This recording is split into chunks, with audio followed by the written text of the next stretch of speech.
Hello everyone, Christopher here with the Crosscut Crafters YouTube channel. Today I want to show you a project that I'm attempting. This is the first episode of the Shop Time series, where I'm just showing you what I'm doing in the shop. Let's take a look.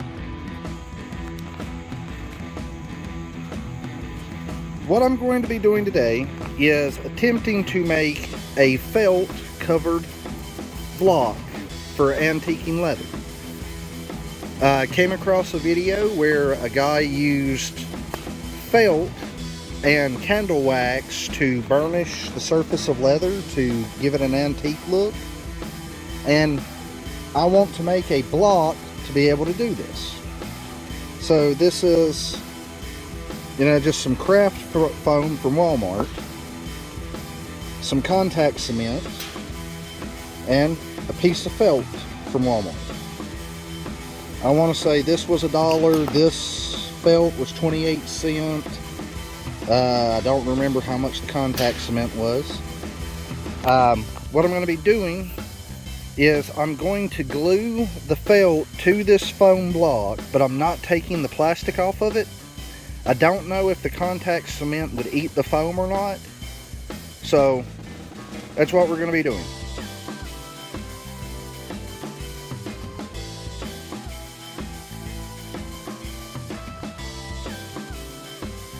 Alright, on both the pieces I need to give the glue long enough to start getting tacky, so I'm just going to let it sit for a bit and we'll be back.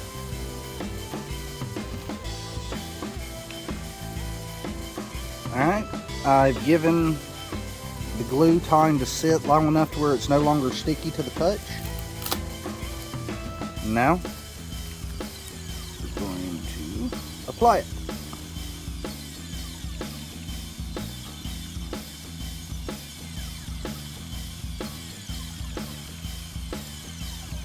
Okay, I am going to put another dab up there, just or on the ends, just to hold them down a little bit better.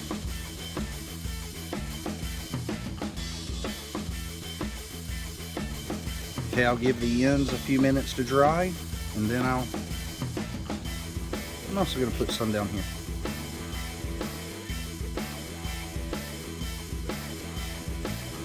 I'll give that a few minutes to cure, and then we'll finish this and I'll show you how I'm using it. Or I'll show you what I'm using it for.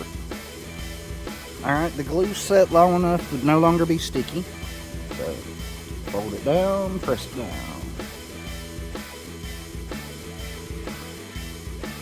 And there we go. I have completed my foam felt burnisher. You want to see how this is used? Stay tuned. So what is a foam felt burnisher, or a felt foam burnisher, and what is it used for? Well, really, this is only one part of the equation.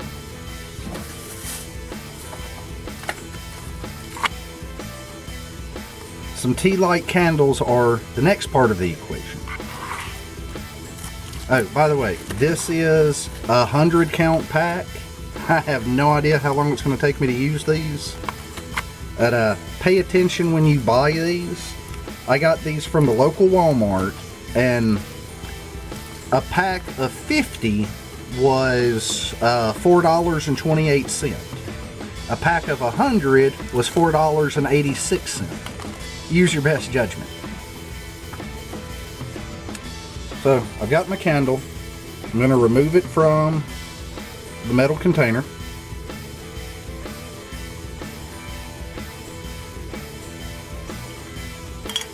And then I'll pull out the wick.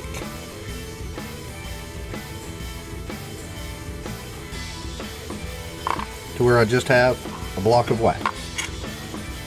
Okay, I've got two demonstrations I'm going to show you. This is a very rough or stiff veg tan. I want to say it's about 3 millimeters thick.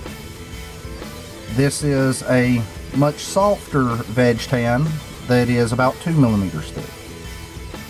I'm going to show you dyed and non-dyed. This is also for me so that I can demonstrate the difference on my color palette and on the raw leather. So what I'm going to do is I'm going to apply some of the wax to my burnisher.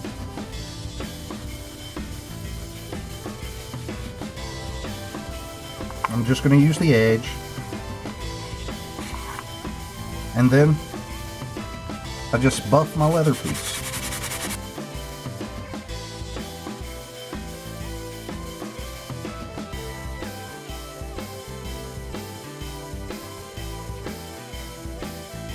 And just like that, I have antiqued this leather. Now, since this is impregnating the leather with wax, that's going to make it to where it won't soak up dye. So this needs to be done after you do whatever surface treatment. So just for the sake of comparison, this is a color palette that I made just to demonstrate what colors I currently have in stock. I'm going to try to do about half of each edge just so that I can see what it looks like if I use this treatment on it.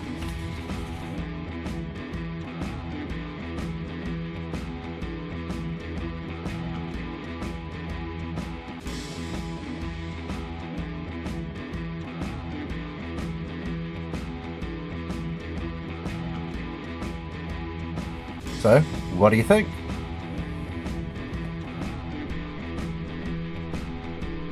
Just like that, I went from having 10 colors available to 20. Well, we'll see you next time.